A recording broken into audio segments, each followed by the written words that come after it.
what is it that we're going to preserve for our future and then also develop for our future? That's been so out of whack for so long. It's been deeply disturbing.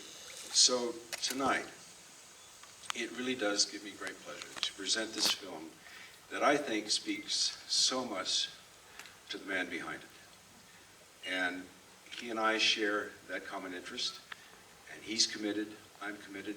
But tonight, I think you get to see what this man, what this human being has done to talk about how important human beings are to nature itself.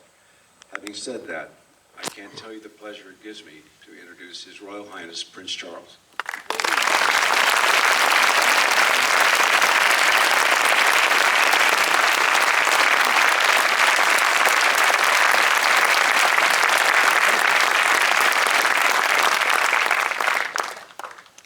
Ladies and gentlemen, I must say I'm enormously touched and flattered that Robert Redford should even have considered, apart from saying nice things about me, but also arranging for this film to be shown at his Sundance Festival here in London, which, as many of you know, is the first time it's been outside the United States in Utah. And I think we owe him a huge debt of gratitude for that.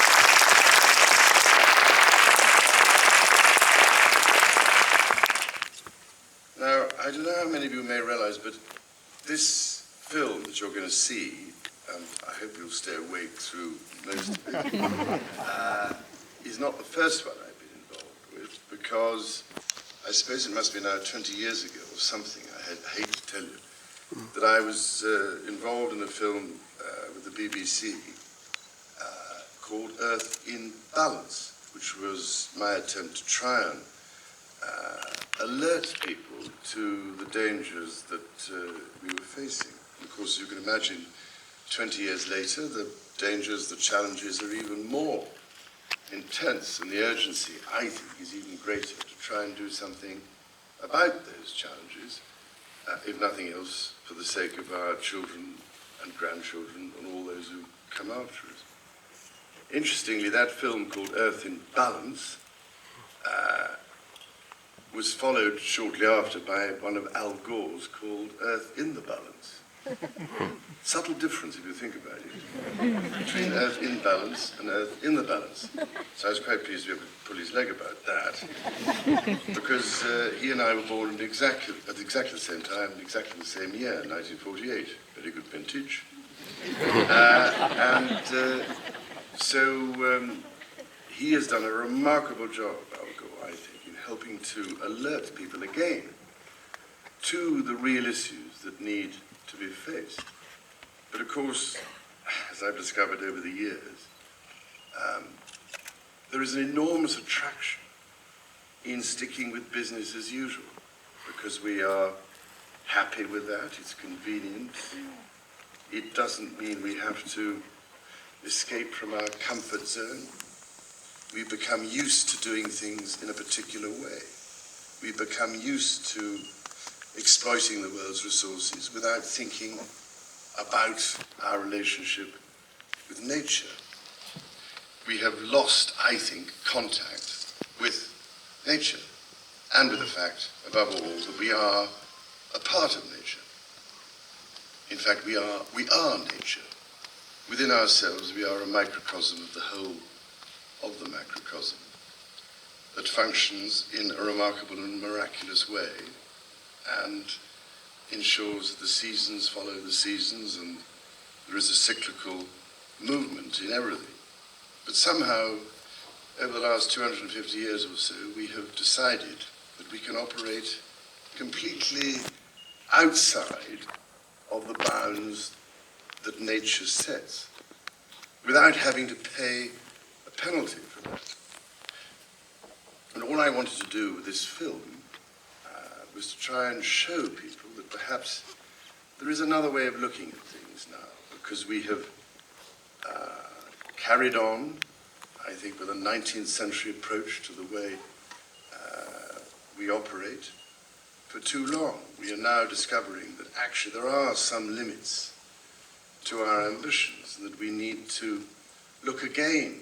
We need to review the way we operate in the world in order to create a new paradigm for the 21st century. Now, as you can imagine, if you suggest something like this, you are automatically considered to be a threat. You are anti-everything. You are anti-capitalism, you are anti-everything. The point I've been trying to make for a very long time is that, actually, if you think about it, capitalism depends at the root of it all on nature's capital. We can't actually function or have the kind of life we expect to have unless, ladies and gentlemen, we actually remember that nature has her own economy, which is remarkable in so many ways if you look into it. And nature doesn't waste anything. Nature recycles everything. Nature interacts with everything else. There is a sense of unity. But we somehow have disconnected ourselves completely from nature's processes. We operate separately.